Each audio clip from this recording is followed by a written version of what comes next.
Logosso Amorin a 26 ans, ce sera le prochain intervenant, c'est lui qui va vous poser la prochaine question. Il est originaire de Commun dans le Mono, il est titulaire d'une licence en géographie et souhaite s'orienter désormais ou après vers la gestion des projets. Vous avez la parole, monsieur Logosso Amorin. Bonsoir, monsieur le président. J'ai deux préoccupations à vous soumettre. La première, je vous ai suivi tout à l'heure et vous avez développé, dans votre exposé, vous nous avez fait comprendre que l'une de vos priorités est de régler la problématique de l'emploi des jeunes. J'aimerais vous demander quelles sont les solutions que vous comptez apporter pour régler la problématique de l'emploi d'abord, de l'emploi sécurisé et du sous-emploi. La deuxième préoccupation est beaucoup plus un avis personnel. Depuis un bon moment, je vous ai suivi et ce soir aussi, je vous ai entendu réitérer votre ferme engagement à rembourser les spoliés de ICC Service. On entend dire dans le pays qu'il n'y a pas de l'argent pour offrir de l'emploi aux jeunes. J'aimerais vous demander d'abord ce pourquoi vous insistez autant à régler le problème des spoliés de ICC Service. Et comment comptez-vous trouver cet argent? Sinon, n'allez-vous pas piétiner sur la problématique de l'emploi des jeunes? Je vous remercie. Wison. Vous savez, les problèmes sont toujours liés. Et la situation particulière dans laquelle vous êtes est la situation de quelqu'un qui a un emploi, mais qui a un emploi qui n'est pas à la hauteur de ses ambitions. Il n'est pas à la hauteur même de la formation que vous avez. Ce que nous voulons demain, et je vais vous montrer que partout il y a du travail. Notre ami tout à l'heure, Fidélion, vous a parlé de ce qu'il fait. Son entreprise, son activité principale, c'est le e-learning, c'est-à-dire l'apprentissage, l'éducation par Internet, par les réseaux sociaux éventuellement. Mais à côté, il a créé une ferme qui lui permet d'avoir des revenus additionnels, parce que s'il n'avait pas de revenus, il ne le ferait pas. Ce n'est pas seulement une activité de détente. Mais l'agriculture, c'est le premier pilier de notre économie. 70% de notre population en vit. Et si d'autres renoncent à y vivre, je ne sais pas quelle est votre origine familiale, mais beaucoup des jeunes que je rencontre aujourd'hui viennent de familles paysannes. S'ils ne vont pas, ils ne retournent pas à la terre et préfèrent faire des activités qui ne leur apportent pas grand-chose ou qui sont en sous-emploi, c'est bien parce que, il y a un problème de pénibilité que les jeunes ne veulent pas confronter. Et deux, il y a un problème de niveau de revenu général dans l'agriculture. Donc, si nous voulons que les jeunes aillent dans l'agriculture, il faut résoudre partiellement ces problèmes. Il y en a beaucoup d'autres que nous voulons confronter, notamment en investissant davantage dans l'agriculture. Demain, je suis sûr qu'en modernisant l'agriculture, en permettant à des jeunes comme vous de gagner beaucoup plus dans une petite ferme que là où vous êtes aujourd'hui, vous allez peut-être vous dire, il y a une opportunité là.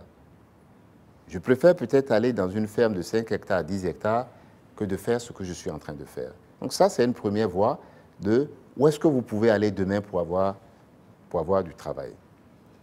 Deuxième domaine, deuxième secteur, qui est un deuxième pilier de notre économie aussi, ce sont les services, et en particulier les services portuaires. Eh bien, il y a un gros gisement là, mais qui est sous-exploité parce que, depuis des années, nous refusons de faire les réformes qui sont indispensables pour y arriver. Vous allez aussi bien au Niger qu'au Nigeria, vous avez des opérateurs économiques, des commerçants, qui veulent venir faire leurs activités portuaires ici, c'est-à-dire importer et récupérer leurs marchandises à Cotonou. Mais à chaque fois, ils se poseront la question, est-ce que ça me coûte moins cher? Est-ce que c'est plus rapide? Eh bien, très souvent, ils arrivent avec la réponse négative et ils vont ailleurs. Demain, nous allons poursuivent à leur terme les réformes du secteur portuaire qui nous permettent d'être compétitifs, non seulement dans notre pays, mais également dans la sous-région. Faire en sorte que quelqu'un qui est à Badagry, même si demain il y a un port à Badagry, préfère venir faire à Cotonou ses opérations. Il va y avoir des emplois aussi bien autour du port que dans les transits, dans les banques, dans les assurances, partout dans ces secteurs qui sont liés au port et aux activités connexes, vous aurez des activités qui vont se développer. Nous allons investir dans les infrastructures nous-mêmes, mais aussi amener des entreprises privées nationales et étrangères à investir parce qu'il va y avoir des opportunités.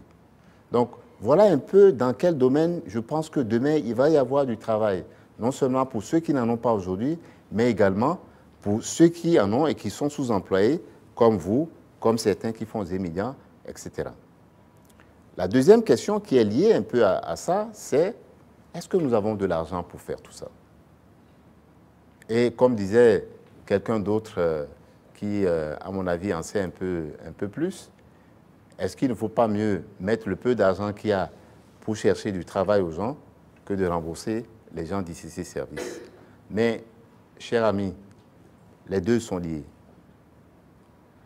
Là où nous allons investir demain pour faire les grands travaux, ce sont des entreprises nationales ou peut-être étrangères qui vont venir recruter des Béninois pour travailler, des ingénieurs, mais aussi des ouvriers et éventuellement des banques qui vont en profiter pour recruter.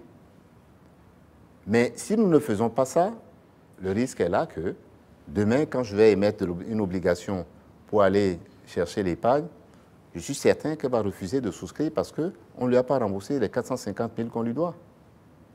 Et demain, celui qui est à Dakar et qui veut acheter une obligation béninoise va dire, mais tiens, les Béninois, le gouvernement béninois, il n'honore pas ses engagements. Je préfère aller souscrire à une obligation du gouvernement malien que de souscrire à une obligation du gouvernement béninois. Donc, ce que nous faisons en disant il faut rembourser, c'est non seulement faire justice aux épargnants béninois et étrangers qui ont été enfermés dans la spoliation d'ICC, mais aussi faire justice à la signature de notre pays pour que nous soyons en mesure demain d'émettre des obligations ou même des bons pour lever des ressources sur le marché régional et continuer d'investir dans notre pays. Et nous allons investir même dans l'éducation, faire en sorte que l'école béninoise cesse de former des chômeurs pour former à partir de demain des gens qui veulent un emploi et qui auront un emploi parce qu'ils sont outillés pour ça, ils ont la formation professionnelle adéquate, ils sont équipés pour cela. C'est cela notre ambition, y compris dans l'éducation.